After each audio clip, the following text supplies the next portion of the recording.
बड़ी पार्टियां जो अस्थायी रूप से यहाँ थी वो कुछ ना कुछ लोगों की उम्मीदों पे खड़ी नहीं उतरी है। हमेशा यहाँ पे आप एक ही आदमी को तोतर भोतर को भेजते रहिएगा तो जनता नहीं ना उसको एक्सेप्ट करेगी। हम लोग तो 15 वर्ष से मांग रहे हैं, देते कहाँ हैं। खुद अपने आप को युवा कहते हैं और एक बूढ़े आदमी को टिकट दे दिया। मैं कहाँ 40 साल का जवान और कहाँ 80 साल के, तो कितना दौड़ेंगे। जनता ने निर्णय ले लिया है कि इस बार वो हाथी की सवारी करेंगे, तो हाथी पे जब सवारी करेंगे तो कीचड़ लगेगा नहीं। हमारा ही पैसा हमको दे रहे हैं तो दे, कोई भी सरकार आएगी तो देगी। कौन ज़्यादा देगा अब हम इस पर सोचेंगे ना। हाथ अंगन को आरसी क्या, पढ़े लिखे को फारसी क्या।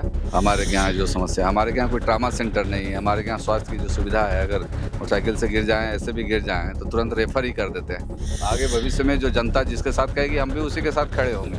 मैं तमाम वजीरगंज विधानसभा की जनता से अपील करूंगा कि वो 11 तारीख को ही अपना रिजल्ट देख करके सुनिश्चित कर लें। नमस्कार, आप लाइव सिटीज देख रहे हैं, मैं हूं आपके साथ मिस्टर। देखिए, बिहार में विधानसभा का चुनाव है और चुनाव के दरमियान सारे प्रत्याशी मैदान में उतर गए हैं। इस बीच हम भी पहुंच रहे हैं, लोगों से बातचीत कर रहे हैं और प्रत्याशियों से भी बात कर रहे हैं, उनके मैनिफेस्टो, उनके प्लानिंग को समझने की कोशिश कर रहे हैं। हमारे साथ वजीरगंज से बसपा प्रत्याशी चितरंजन कुमार उर्फ चिंटू भैया हैं। सबसे पहले बताइए, कैसे हैं आप? मैं बिल्कुल फिट हूँ। चिंटू भैया काहे पॉपुलर हो रहे हैं वजीरगंज में? लोगों का प्यार है, लोग प्यार कर से नाम मुझे प्यार से चिंटू भैया बुलाते हैं। सबसे मेरा पहला सवाल यही है कि एनडीए, महागठबंधन, जनसुराज, तमाम पार्टियां बिहार की क्षेत्रीय पार्टियां जब थी तो चिंटू भैया ने बसपा का दामन क्यों थामा? नहीं, देखिए, सभी लोगों ने पीछे जो बड़ी पार्टियां जो अस्थायी रूप से यहाँ थी वो कुछ ना कुछ लोगों की उम्मीदों पे खड़ी नहीं उतरी है। और उम्मीदवार जो शीर्ष नेतृत्व है वो बेहतर उम्मीदवार देने में विफल रहे। उनको जनता ने कई बार परख लिया। अब अपनी जनता में उस उम्मीदवार को परखना नहीं चाहती, अपनी परख नली से उसको निकाल फेंकना चाहती है। इसलिए वजीरगंज विधानसभा ये हमेशा यहाँ पे आप एक ही आदमी को तोतर भोतर को भेजते रहिएगा तो जनता नहीं ना उसको एक्सेप्ट करेगी। आप मैदान में तो आ गए हैं, लेकिन आपने जो खेल बिगाड़ा है, नहीं आपने जो खेल बिगाड़ा है उसका मेरा सवाल यह है कि लोग यहाँ पर कह रहे हैं मायावती जिंदाबाद, नरेंद्र मोदी जिंदाबाद और चिंटू भैया जिंदाबाद। ये मुझे डाइजेस्ट नहीं हो रहा है। नहीं, आपको डाइजेस्ट नहीं हो रहा है, क्यों नहीं हो रहा है? क्योंकि उम्मीदवार बेहतर है। जब बेहतर उम्मीदवार है तो आपको भी डाइजेस्ट हो जाएगा 14 तारीख को। जब नरेंद्र मोदी जिंदाबाद कह रहे हैं और चिंटू भैया जिंदाबाद कह रहे हैं, लेकिन यहाँ के एनडीए उम्मीदवार को समर्थन नहीं दे रहे हैं, तो आपके साथ कहीं ना कहीं टिकट बंटवारे में नाइंसाफी हुई थी? हम लोग तो 15 वर्ष से मांग रहे हैं, देते कहाँ हैं। यहाँ के भूमिहार समाज के लोग कह रहे हैं कि 80% भूमिहार जो चितरंजन भैया के साथ है। नहीं, आप देखेंगे तो अभी जो कांग्रेस के उम्मीदवार हैं उनका पिछली बार उनका युवा बेटा लड़ा था। और युवा की बात करते हैं कांग्रेस, राहुल गांधी कहते हैं कि हम युवा हैं, खुद अपने आप को युवा कहते हैं और एक बूढ़े आदमी को टिकट दे दिया। मैं कहाँ 40 साल का जवान और कहाँ 80 साल के, तो कितना दौड़ेंगे। दौड़ नहीं पाएंगे ना। वो हाफ रहे हैं, हाफ करके गिर गए हैं। वो गिर गए हैं तो फिर हाथी अपना मस्ती में चल रहा है। हाथी मस्त है, विरोधी पस्त है। आज पता चला है कि AIMIM ने भी आपको समर्थन यहाँ दे दिया है। कितना वोट बैंक बढ़ेगा इससे? हम लोग जीत रहे हैं, बढ़ने और घटने की तो बात ही नहीं है। हम लोग विजयी के हाथी जब भी शुचिता का प्रतीक है। और जहाँ भी कभी आप देखते होंगे कि शुभ कार्य होता है वहाँ हाथी जरूर होता है। लोग ये भी कह रहे हैं कि शुभ कार्य में चितरंजन भैया पहुंच जाते हैं, पिछले 10 साल से मतलब लोगों के पास पहुंच रहे हैं। कितना पैसा लुटा दिया? 15 वर्ष हो गए, 10 वर्ष नहीं। पैसा से 15 वर्ष नहीं जीता जाता, पैसे से सामान खरीदा जाता है। हमारा प्रेम है जनता के साथ, उनके सुख दुख में हम उपस्थित रहते हैं, उनके लिए संघर्ष करते रहते हैं और उनको एक उम्मीद लगती है कि ये नया कुछ कर सकते हैं। और सब लोग नए की बात कर रहे हैं। नया वजीरगंज, जय वजीरगंज मेरा नारा भी है, पिछले चुनाव से ही है। तो युवा यहाँ पे अपना नेतृत्व खोज रहे हैं। 80 साल के लोगों से मिलने में कठिनाई है, युवा से मिलने में कोई कठिनाई नहीं। हमें बिचौलिया मुक्त वजीरगंज बनाना है। यहाँ मिलने से विधायक जी से मिलने से पहले हमको कोई पंडे से मिलना पड़े तो पंडा हटेगा और सीधा विधायक से संपर्क होगा। इसलिए बिचौलिया मुक्त वजीरगंज है। बिचौलिया मुक्त हो जाएगा। अच्छा, मागधी सेना का नेतृत्व आप कर ही रहे थे, मागधी सेना के तहत आप लोगों के साथ जुड़ रहे थे, लोगों का काम कर रहे थे, लेकिन अब आप मैदान में एज MLA प्रत्याशी के रूप में उतरे हैं। क्या लग रहा है वजीरगंज की प्रमुख समस्याएं क्या क्या है अभी? वजीरगंज की प्रमुख समस्या तो देखिए क्या है कि रोजगार की सबसे बड़ी समस्या है युवाओं के लिए। अपराध भी काफ़ी बढ़ा हुआ है। अभी इधर हर गांव में चोरी हो रही थी। लोग कह रहे हैं सुशासन की सरकार, नीतीश कुमार की सरकार है, जीरो टॉलरेंस की नीति को लोग फॉलो कर रहे हैं, मतलब सरकार और पुलिस फॉलो कर रही है। फॉलो कर रहे हैं, लेकिन इस वजीरगंज विधानसभा में जो स्थानीय विधायक हैं वो तो नहीं फॉलो कर रहे हैं ना। वो जो सिपाही यहाँ का वजीरगंज विधानसभा का सिपाही बनाया गया उसको, तो वो ड्यूटी बढ़िया से नहीं कर रहा है, राजा को धोखा दे रहा है। तो लोग सिपाही बदलेंगे इस बार? बिल्कुल बदल देंगे। और क्या क्या समस्या है, प्रमुख समस्याएं? और भी समस्याएं हैं। अभी आप यहाँ से आगे बढ़ेंगे तो सड़क जो जाती है दशरथ मांझी की ओर, वो आप देखेंगे पूरी तरीके से टूटा हुआ है। अभी कई गाँव में मैं घूमता हूँ तो वहाँ आज भी पहुँचने के लिए, मतलब बारिश हो रही है, थोड़ी सी बारिश होते ही वो कचाहीन कीचड़ हो जाता है वहाँ पे, तो सड़क भी नहीं है। अभी कुछ जगहों पे जल्दबाजी में चुनाव के 5 दिन पहले वो अपना पत्थर लगा रहे थे, पत्थर चिपका रहे थे, पिछले 5 साल से सोए हुए थे, तो जनता को ठगने का काम यहाँ के स्थानीय माननीय कर रहे थे। तो इसलिए जनता ने निर्णय ले लिया है कि इस बार वो हाथी की सवारी करेंगे, तो हाथी पे जब सवारी करेंगे तो कीचड़ लगेगा नहीं। अच्छा, मेरा एक और सवाल है कि आप बसपा से चुनाव लड़ रहे हैं, लेकिन एनडीए अभी चुनाव जब नज़दीक आया है तो तमाम घोषणाएं कर रही है। वो कह रही है कि हमने बिजली फ्री किया, हमने महिलाओं के पेंशन बढ़ाए, बूढ़े लोगों के पेंशन बढ़ाए, साथ साथ वो ये भी कह रही है कि हमने महिलाओं के खाते में 10,000 रुपये उनके स्वरोजगार योजना के लिए डाले हैं। लेकिन आप जब लोगों से मिल रहे हैं, मुलाकात कर रहे हैं, तो क्या इन योजनाओं में कोई शिकायत देखने को मिले लोगों के साथ? नहीं, देखिए उनके वादे हैं ये ना, और वादे नहीं, क्या वो दे भी दिए हैं ना उन्होंने। दिए हैं, तो लेने में क्या दिक्कत है? कोई दे रहा है तो दे किसका रहा है? हमसे ही तो लेके दे रहा है वो। कोई आप ही का पैसा आपको मिल रहा है। बस कान को ऐसे, नाक को जैसे छूना चाहें आप, पीछे से छू लें या आगे से छू लें, हमारा ही पैसा हमको दे रहे हैं तो दे। कोई भी सरकार आएगी तो देगी, कौन ज़्यादा देगा अब हम इस पर सोचेंगे ना। करप्शन रेट कितना है यहाँ पे? करप्शन तो थाना ब्लॉक में है ही, बिचौलिया तो वहीं से भागेंगे ना। बिचौलिया कोई हमारे घर में थोड़े है। आपके आने से रुकेगा? 100%। अच्छा, विधायक बनते पहला एक्शन क्या होगा? पहला एक्शन होगा बिचौलिया मुक्त वजीरगंज का, जो है थाना ब्लॉक में वीडियो साहब खुद खड़े। पहला एक्शन यही है?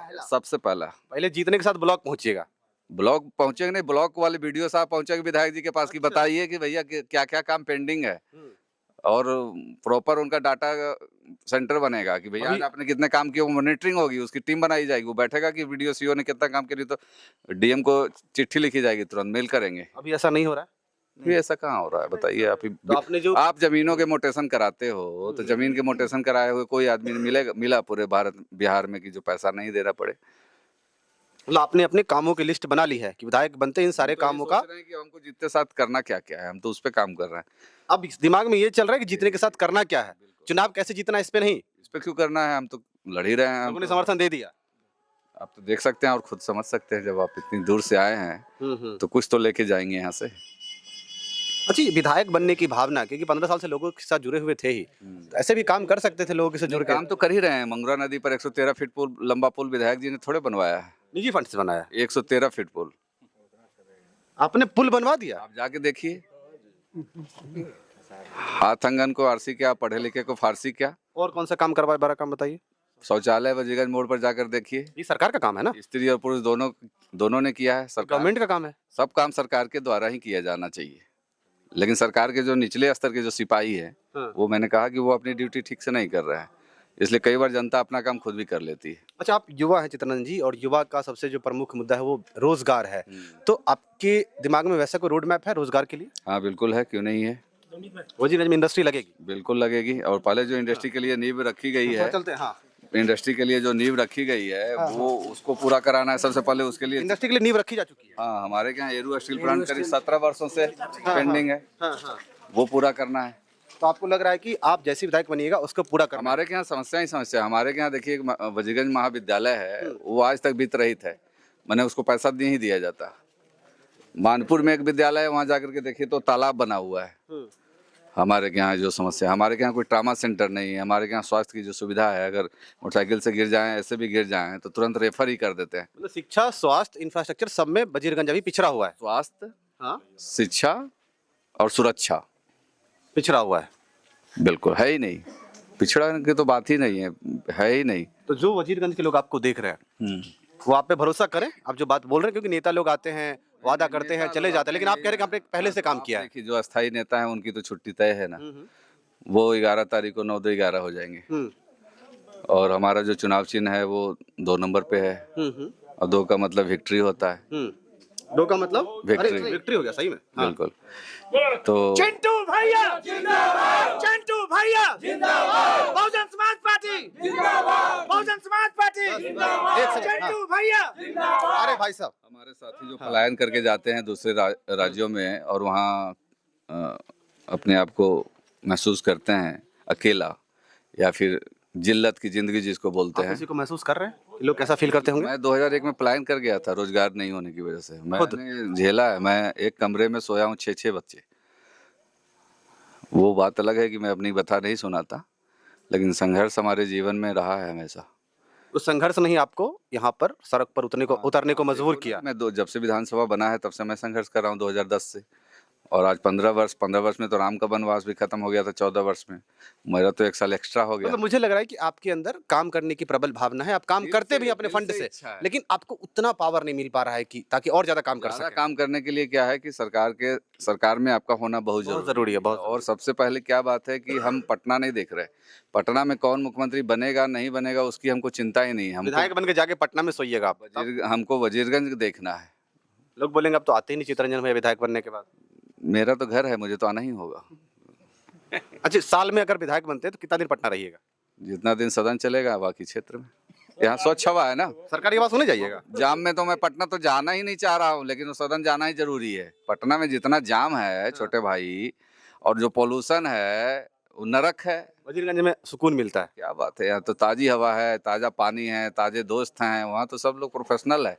वहाँ मिलेगा तो सिर्फ इसीलिए मिलेगा कि वहाँ कुछ मिलना है, नहीं तो मिलते कहाँ हैं पटना में लोग। चुनाव नजदीक है, वजीरगंज के लोगों के लिए फाइनल मैसेज। नहीं, चुनाव तो चल रहा है, चुनाव प्रचार चल रहा है। फाइनल मैसेज दे दीजिए एक बार। फाइनल मैसेज है कि मैं वजीरगंज विधानसभा की तमाम जनता से ये अपील करना चाहूँगा कि यह अवसर बार बार नहीं आने वाला। एक युवा आपके बीच संघर्ष कर रहा है और आपके सहयोग की इसको बहुत ही वजीरगंज को आवश्यक समझे इसको।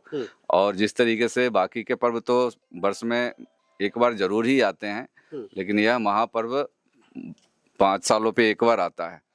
और हम लोगों ने यहाँ पे ए बी को देख लिया है, अब आगे बढ़ते क्रम में सी की ओर चले। जब सी अच्छा नहीं करेगा तो डी को भी देखेंगे। हम भी आगे भविष्य में जो जनता जिसके साथ कहेगी हम भी उसी के साथ खड़े होंगे।